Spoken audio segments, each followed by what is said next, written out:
I'm going to break down everything that mattered in fantasy football in the Sunday night and Monday night games in week 2. This is part 6 of my week 2 analysis. I've broken down every other game. Check those out. I'm going to move quickly. Falcons, Vikings. JJ McCarthy has been awful for 7 of the 8 quarters in his NFL career so far, and he got injured. He's going to be out for a couple of weeks, it looks like. I think this is an improvement for the Vikings offense. The Vikings get the Bengals next week, which is a great matchup, so go ahead and pick up Carson Wentz. Aaron Jones and Jordan Mason were both ineffective, but I expect both of them to have good games against a battered Bengals defense. Jordan Mason has more upside of the two, and he out-targeted Aaron Jones, who was supposed to be their receiving threat in this game. Justin Jefferson's going to be great. Don't worry about him. Hold TJ Hawkinson in deep leagues, but he's droppable in a lot of shallow leagues. Don't worry about Penix yet. He won the game ultimately, and he only got 21 pass attempts. He'll have better weeks and better game scripts. Bijan Robinson looks like the most talented player in the NFL, but his volume is going to waver a little bit because of Algiers' presence. He had 16 carries and a touchdown. Don't worry if you're a Drake London owner. This is actually a good buy low opportunity. He's going to get more volume in the future. Kyle Pitts remains the best player in the entire NFL. Buccaneers, Texans. Baker Mayfield had another solid game, but he did get a little bit of an injury that's going to hurt his rushing ability, which is some sneaky points he got every week.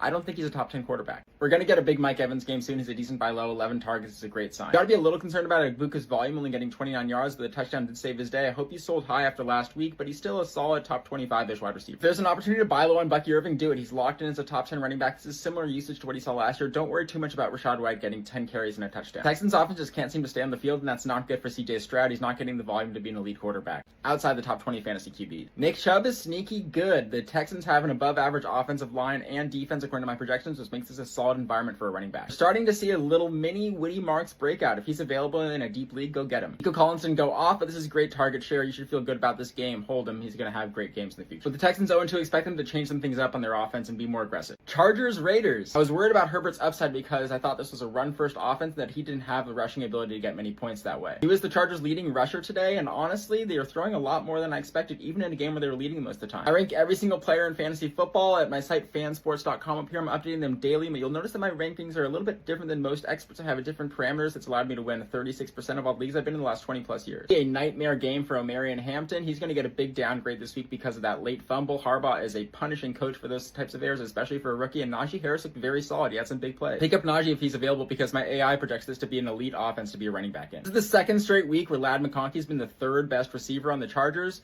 Buy low. He's still the best receiver. Don't forget what he did at the end of last year. As long as we continue to see this volume, they can support 3 viable fantasy wide receivers. Geno Smith made some truly awful throws, but I do like that he puts the ball down the field and he has a lot of volume. He's not the worst 2 QB guy to have at the end of your bench. Ashton Jonty is still a buy low. I think this offense could be sneaky good some weeks. Chargers is a tough defense. Kobe Myers is a high floor wide receiver 2/3 to have on your team. His role looks secure. He got 12 targets. That's awesome. Brock Bowers remains the best receiver on this team. Derwin James was locked in on him all game, which made it really hard. I want you guys to win your fantasy football leagues this year. I love making these videos every Sunday night, Monday night after my wife and daughter fall asleep. I'll keep doing it for y'all. Stay learning. Peace.